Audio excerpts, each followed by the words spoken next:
light so shine before me, and let us, shine that light brightly. If I wanted this to be the most visible, I'd have this thing mounted right on top of my head. That way it can be seen from every direction.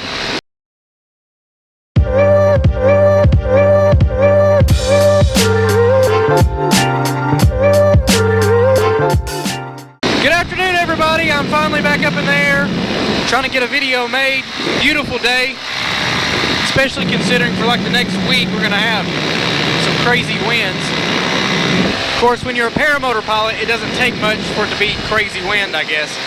As God gives me thoughts and messages and stuff, I try to jot them down, and then I kind of put it away until I feel like the time's right, and I've kind of got a little bit of a list of things that I'm still waiting for the right time to preach. But I finally felt like today was the time to preach a message. Hadn't really even gave the title much of a thought, but I'm going to entitle it this: Are You a Strobe for Jesus?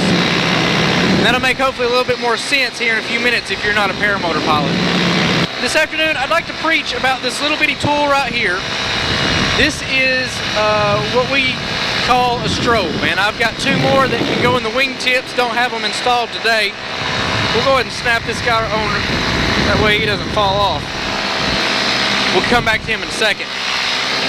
But that is a strobe, and the reason that paramotor pilots wear strobes, we'll go ahead and turn it on, is one, for visibility.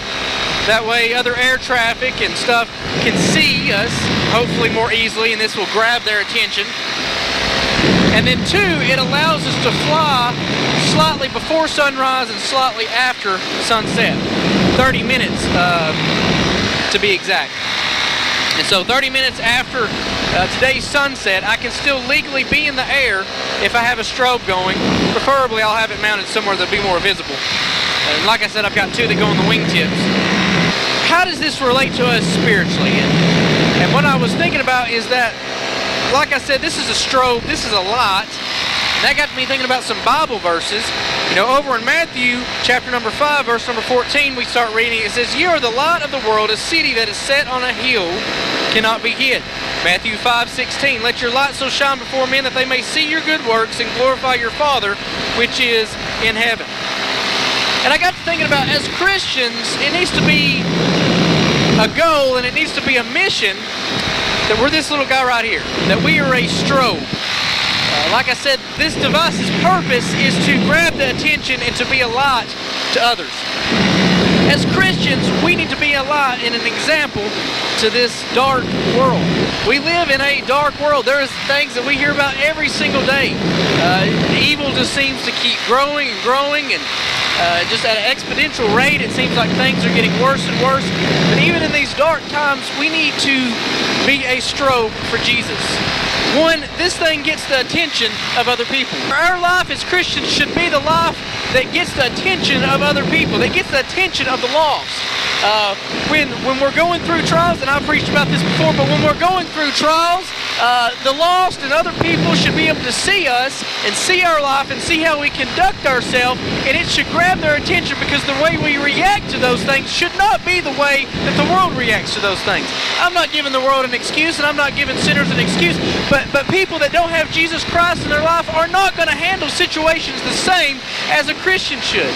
But I'm afraid that so many times, myself included, we don't strobe too much for Jesus. We don't let our light shine too much.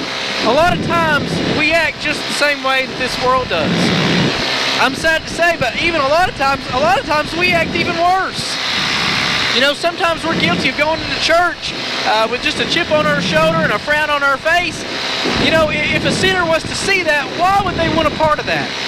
But God's plan and God's challenge and God's mission to us as Christians is that we would be a light to this world, and that there would be something in our life, not in and of ourselves, but through Jesus Christ, because really and truly He's the light. We're just letting Him shine through our life, and because of that, it should be something that grabs the attention of the lost man. So firstly, our life should be a life that grabs the attention of a lost man. And while we're talking about that, Matthew chapter 5 verse 16 talks about that they may see your good works. Now let me make it very clear, and I hope we all understand that our salvation is not bought of our own good deeds, our own good actions, our own good works. It's not bought with anything to do with ourselves, but it is purely bought with the blood of Jesus Christ. All we have to do is accept that gift, accept His gift of salvation into our lives, and that's all it takes to be saved. After salvation has taken place in our life, it is up to us to let our good works shine, to let our good fruit come forth, and for Christ to be able to use that to reach more people. A lot of times I feel like once God saves us, one, we either don't shine bright, two, we oftentimes hide our light, because let's just face it, sometimes it's not the cool thing to be a Christian. Let's just face it, sometimes it's not the convenient thing to be a Christian, and sometimes the world has a way of making us feel kind of out of place, but I don't feel like that's a bad thing. But sometimes it's awkward, and sometimes we succumb to that temptation of kind of letting our light be hid a little bit. But I challenge us not to do that. Let our light so shine before men. Let us, shine that light brightly. If I wanted this to be the most visible, I'd have this thing mounted right on top of my head. That way it can be seen from every direction. But I'm afraid as Christians, so many times we try to tuck it in, almost like we don't want it to be seen. And then thirdly, so many times if we're not careful, we start out with a bright light that is strobing and that is catching other people's attention and that is doing a great work. But over time, our batteries start to dwindle out. Over time, our energy starts to dwindle out. If we're not careful, we start to be a little bit burnt out. And it's in those times that we can find ourselves in a situation of our light is still maybe strobing, it's still maybe there, and we're maybe trying to let it shine, but that light is faded a little bit. And it's in those times that we need to call out to God and ask Him to recharge our spiritual batteries, to renew that spirit within us. I think about the psalmist talks about, restore to me the joy of my salvation. Sometimes we just need a spiritual, electrical zap sometimes to get us back to where we need to be. And I'm glad that God is faithful to do that for us if we do what is required on our part. A lot of times we let our batteries grow dim, spiritually speaking, but then we don't want to do what's required to put those new batteries in.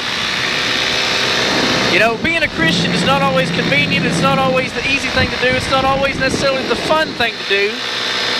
Sometimes there has to be sacrifices made, and like Paul talks about, the flesh has to be crucified daily. What that means is that we've got to deny the flesh. We can't just do what pleases us all the time if we're going to let our light shine for Christ. And then lastly this afternoon, it says in the latter part of verse number 16, it says, and glorify your Father which is in heaven. I think that kind of sums up the purpose of why we ought to be letting our light shine. It's not to bring us glory, it's not to bring us honor or to bring attention to ourselves, but like I've already mentioned, it is merely Christ shining through us, and so He needs to be the one to get the glory and the honor. A lot of times we lack the attention.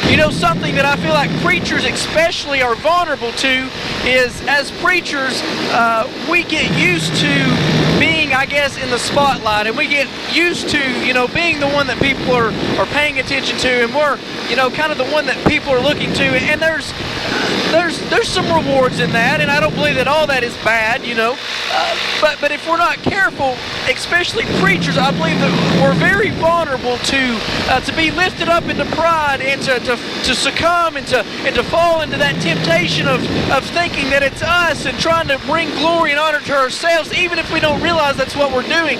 But I believe we need to make sure that we remind ourselves while we're doing what we're doing, it needs to be for the purpose of spreading the gospel, of glorifying Jesus Christ, not trying to bring those things to ourselves.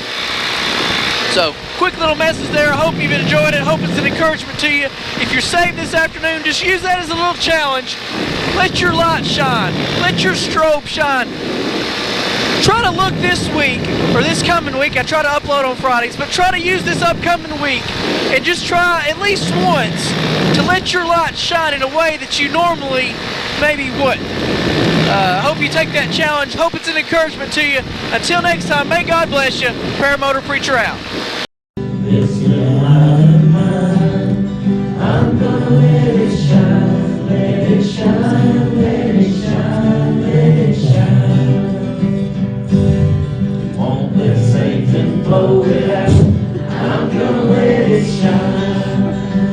let Satan blow it out. I'm gonna let it shine. Won't let Satan blow it out.